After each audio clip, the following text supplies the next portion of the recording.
It feels as if there's a spiritual affliction that's been building for some time. Listening to this audiobook I've listened to of Hostage to the Devil has been eye-opening. It's a book by Malachi Martin, the late priest. It's a best-selling book that sold, a lot of copies, I think over 1 million.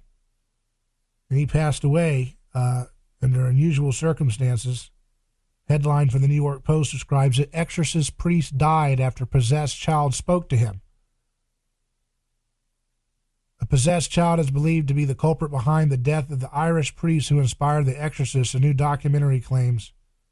Malachi Martin went to perform an exorcism on a 4-year-old girl in Connecticut in 1999, but mysteriously died soon after when he was pushed by an invisible force. In the Netflix documentary Hostage to the Devil, Martin's pal and former CIA agent Robert Merrow recalled how when Martin went to greet the girl at her home, the child said to him, "So you're Malachi Martin and you think you can help her."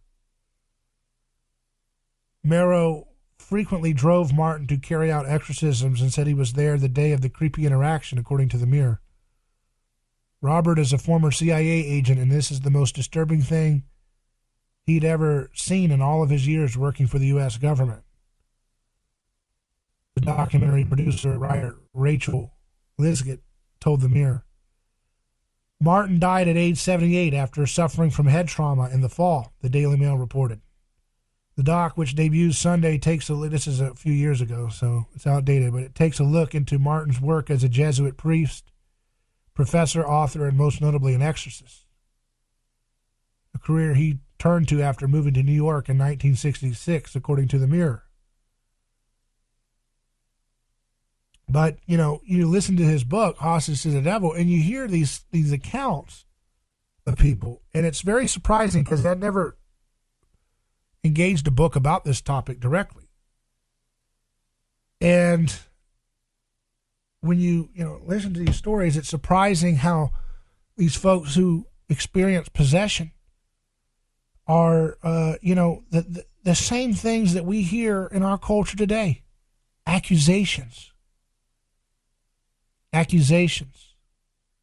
Isolating the people who are targets of these possessions. These entities are making them feel the need to isolate themselves, to invert things in their relationships, to pursue their own self, which is, in some sense, a description of nothingness, they say. It is, and then when the exorcists try to confront these entities, they are accused of everything under the book. They're mocked. Their mind is confused. Their heart feels like it's gripping sometimes in some severe cases. They feel like they can't breathe. They feel like they're losing their mind and their grip on reality. They feel ashamed of themselves. They feel alone. They feel hated by God. They feel unworthy and dirty in the process. Oftentimes these entities will bring up things about the priests that only the priests would have known from something in their childhood. That, if it's a teenage girl, they have no clue, no earthly clue how they would have known particular facts, nicknames, things that would get under the skin of the priest in a very deep way. Secret sins or things are revealed. And these things are based on transcripts and recordings and documentations with doctors and psychiatrists and others verifying it. And you listen to that stuff and it just reminds you of the same spirits, the same narratives that we're all being faced with in this nation today. Accusation. That's what the word Satan means, the accuser.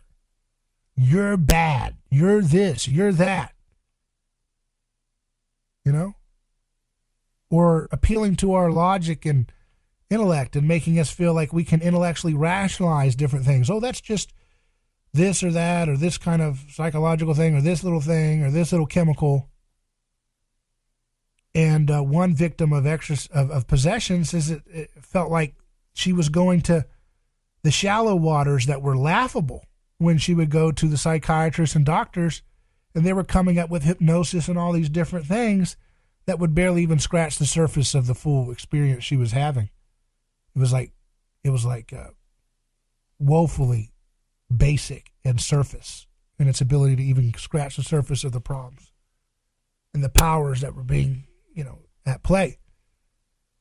So I think it just reminds us about what we have to deal with every day in our personal lives, our social community lives, and our national culture. How important it is to take every thought captive, how important it is to protect our hearts and minds from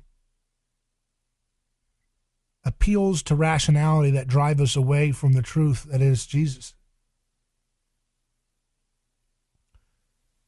And appeals to isolation and pride and inversion and hate and accusation that leads us to these darker places.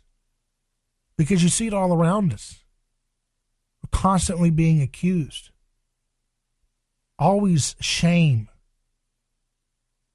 You can call whatever you want about this woke stuff. It does not offer forgiveness. It does not offer reconciliation.